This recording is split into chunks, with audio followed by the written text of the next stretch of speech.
Se a gente olha o engano, a ideia do engano maligno no final dos tempos, na era digital, meu amigo, tem tudo a ver. Tem tudo a ver. 2 Tessalonicenses 2, 3 a 4. Ninguém de modo algum vos engane, porque isso não acontecerá sem que antes venha a apostasia e se manifeste o homem do pecado, o filho da perdição, cuja vinda é segundo a eficácia de Satanás e com todo o poder e sinais e prodígios de mentira. Ou seja, antes mesmo da manifestação clara do anticristo, o espírito do engano ele já atua na nossa geração. 1 João 4,3, e todo espírito que não confessa que Jesus veio em carne não é de Deus, mas esse é o espírito do anticristo, do qual já ouvistes que há de vir e agora já está no mundo. Ou seja, mesmo antes da aparição do anticristo literal, já existe no mundo o sistema de engano global. Uma forma de pensar e viver sem Deus que domina os corações e domina as mentes. Então a Bíblia ela descreve ali o anticristo como um líder mundial que vai exercer domínio político, econômico e religioso, tá? Apocalipse 13, como a gente já tinha citado, nos ensina que ele vai fazer com que todos, pequenos ou grandes, ricos e pobres, livres e servos, lhe seja posto um sinal na mão direita ou na testa para que ninguém possa comprar ou vender, senão aquele que tiver o sinal. Hoje, o que a gente vê, meus amigos? Conforme, se você pegou o início da aula, você entendeu bem. Hoje nós vemos o avanço de sistemas digitais de controle, pagamento por aproximação, chip embaixo da pele, identidade digital. Nós vemos as criptomoedas centralizadas, trazendo junto com elas a vigilância digital, mostrando o potencial de um sistema mundial unificado, algo que poderia ser usado futuramente para o controle profetizado em Apocalipse, e vemos também inteligência artificial, junto com o monitoramento de dados, as redes sociais, isso tudo formando um ambiente onde é possível controlar as opiniões e vigiar populações inteiras. Essas ferramentas não são em si malignas, mas elas podem ser usadas por um governo ou um líder futuro para implantar um sistema de controle total. Tá certo? O próprio Daniel, em Daniel 12:4, ele já nos alertava, lá no Antigo Testamento ainda. Tu, porém, Daniel, fecha essas palavras e sela esse livro até o tempo do fim. Muitos correrão de uma parte para outra e o conhecimento se multiplicará. Você já viu isso escrito na Bíblia, falando que o conhecimento ia se multiplicar? Ou seja, nós vivemos numa era da explosão do conhecimento. Ciência, dado, tecnologia evoluindo a cada segundo. No entanto, muito conhecimento, infelizmente, não significa pessoas mais aptas, nem pessoas mais sábias. Porque hoje a desinformação, a lorota, os algoritmos, são eles que moldam o pensamento coletivo. São formas modernas de engano em massa. E a Bíblia chama isso de sinais e prodígios de mentira. Coisas que parecem maravilhosas, mas afastam da verdade de Cristo.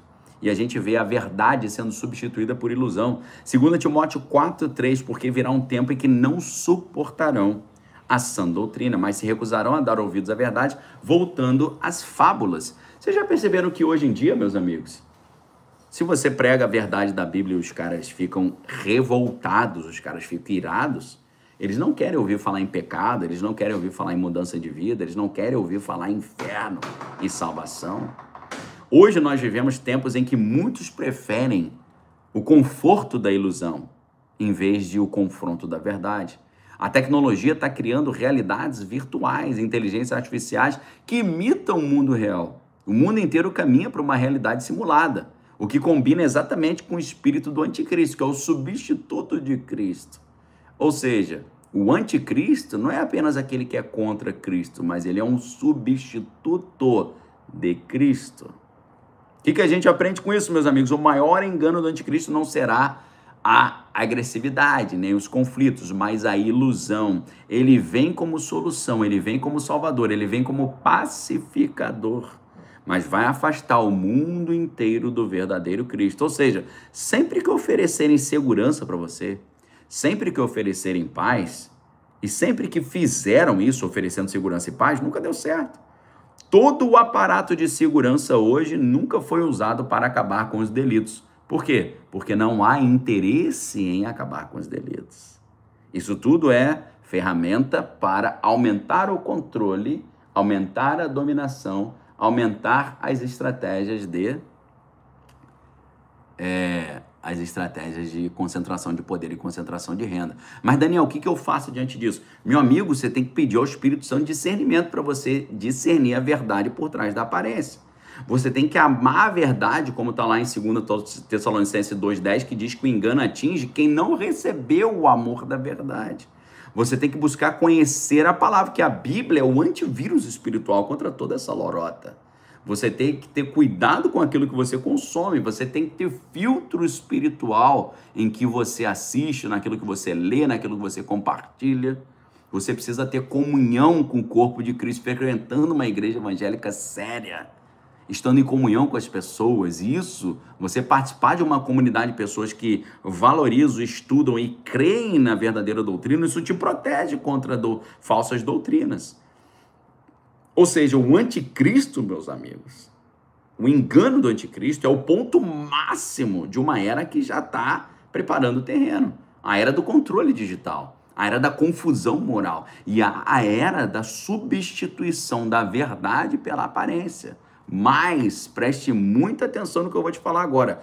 Quem está em Cristo, quem é guiado pelo Espírito Santo, não será enganado. João 16,13, quando vier, porém, o Espírito da verdade, ele vos guiará a toda verdade. Amém, queridos? Por isso, nesse momento, você precisa entregar sua vida para Jesus, caso você não tenha feito isso ainda. Se você nunca fez, deixa eu te ajudar, que eu vou te ajudar nessa oração aqui. Ore assim: Senhor Jesus, nesse momento, eu quero declarar que a minha vida é tua. Eu te peço, ó Deus, perdão pelos meus pecados. Eu te peço, Deus, em nome de Jesus, guarda-me de todo mal, livra-me de todo mal. Eu recebo Jesus como meu único e exclusivo Senhor e Salvador. Eu te peço, ó Deus, escreve o meu nome no livro da vida, para que eu e a minha família possamos te servir, não só hoje, mas para todo sempre. Assim nós declaramos, em nome de Jesus. Amém. Amém, queridos? Um abraço para vocês, meus amigos. Fiquem com Deus. Examine todas as coisas e retém que é bom.